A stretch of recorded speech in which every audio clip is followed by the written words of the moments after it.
which country it is or who it was, but what I can tell you is there are sovereign wealth funds who really believe in it. You've got the biggest families who believe in it. You've got the biggest banks that believe in it. You've got accumulators that believe in it.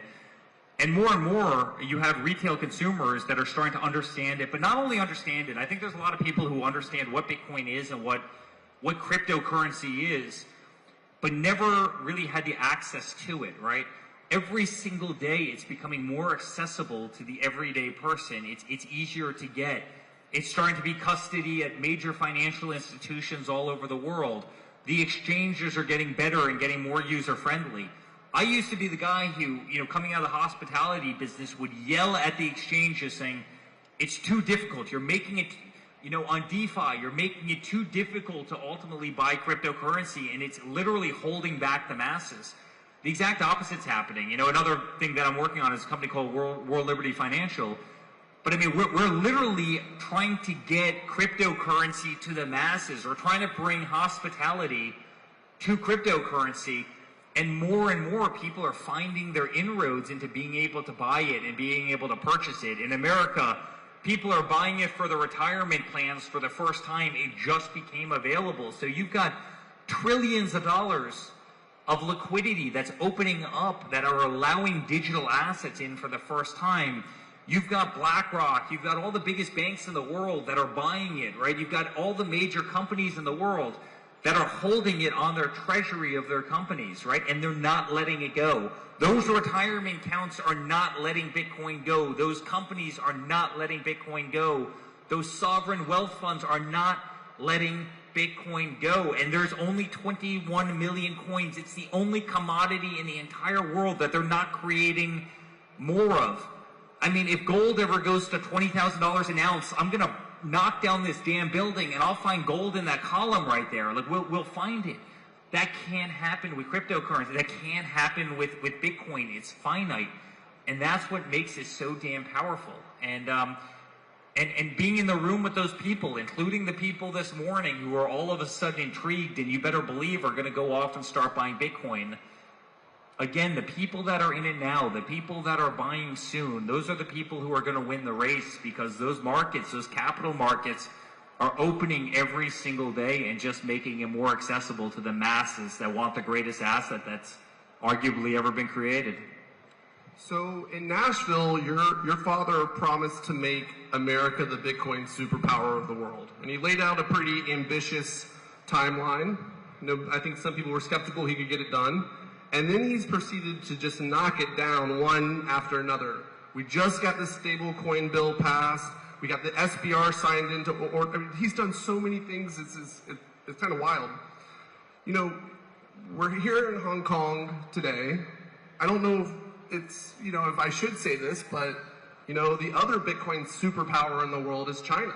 It's one of the biggest markets for Bitcoin, Bitcoin miners, Bitcoin users, Bitcoin held.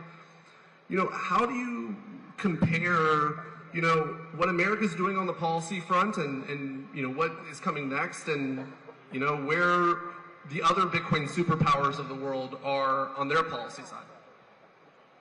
Well, listen, congratulations to everybody in here, because there's no question that you have made an unbelievable mark on Bitcoin and cryptocurrencies. There's no question that China is a hell of a power when it comes to this world and doing it well. By the way, I give the same credit to the Middle East. I mean, the Middle East has really embraced cryptocurrency in a massive way, and they are running fast in that endeavor. And by the way, there's a couple small countries in South America. They don't have the buying power. They don't have the GDP. They don't have the true monetary means. But what's equally as important is they have a hell of a lot of heart and soul, and they believe in it. And so what they lack maybe in terms of monetary resources, they certainly made up for in spirit. But again, not to try and ever play, one country against another. I do believe, because my father really believes in digital assets, and he took over from a totally incompetent president. I can say that. Biden was totally incompetent. All of a sudden, he's changed the trajectory of America 180 degrees, and he did so instantly. The second he got into office, he embraced the digital revolution, because he understands that that's the future of finance. And so we went from 0 to 100 instantaneously. I mean, I think in terms of America, I think we've made more progress in terms of digital assets in the last 7 months under his presidency than we probably did in the 10 previous years. And the reality is the entire world is following. So much of the world looks to America to lead the way on so many issues, and then they use that as a little bit of a roadmap to either to emulate or to chart a path, albeit they might diverge slightly.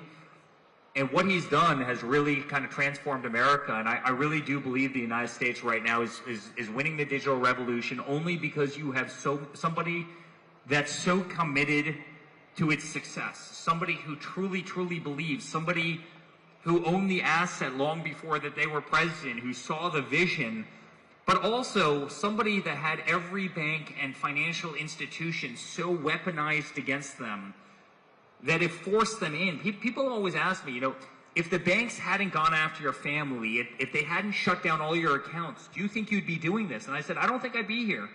I think I'd still be building every single hotel around the world and in every market. And by the way, I still do a lot of that. But I don't think I would have fallen into cryptocurrency the same way. It was a combination of them canceling the hell out of us, them coming after us relentlessly simply because my father was in politics, combined with the fact that they were going after all of you. So many people in this room, they were going after you. And guess what? I started meeting some of the greatest people I've ever met in my life who are incredibly honest, who believe in the future, who believe in technology, who are great people, who wanted to build dynamic companies that could, transform the future of life. And they treated you like dogs. They treated you like hell for no reason whatsoever. And they were doing the same to our family. They were doing the same to us. And so, they often say kind of the enemy of your enemy is actually your friend. That's how the Trump family became friends with his community. The enemy of your enemy actually became your friend. And, as you talk to these people, you realize how brilliant they were. As you talk to these people, you realize how antiquated the old financial system was, right? At 4:59 on a Friday afternoon, you can no longer send money until the next Monday, which if you're very lucky, you might actually get to the intended recipient by Monday afternoon or Tuesday. That's not the modern world. Give me a break. That's not, finance has to be 24/7, 7 days a week. That's what people expect. That's what people demand. And we're changing that every single day. And so the road's been beautiful. The road's been something I would have never guessed in my wildest dreams. If David could have brought me back 10 years, no way would I ever have thought I would have been here. But it's also probably been the most rewarding venture of my entire life. So your father's put Bitcoin on the global stage, and I have this perspective that money bounds people together, and so the Bitcoin nation, no matter where you live in the world, there's a common bond, and I think there's a big future for Bitcoin as it comes to diplomacy. And so I got a question this morning that I wanted to ask you in that regard.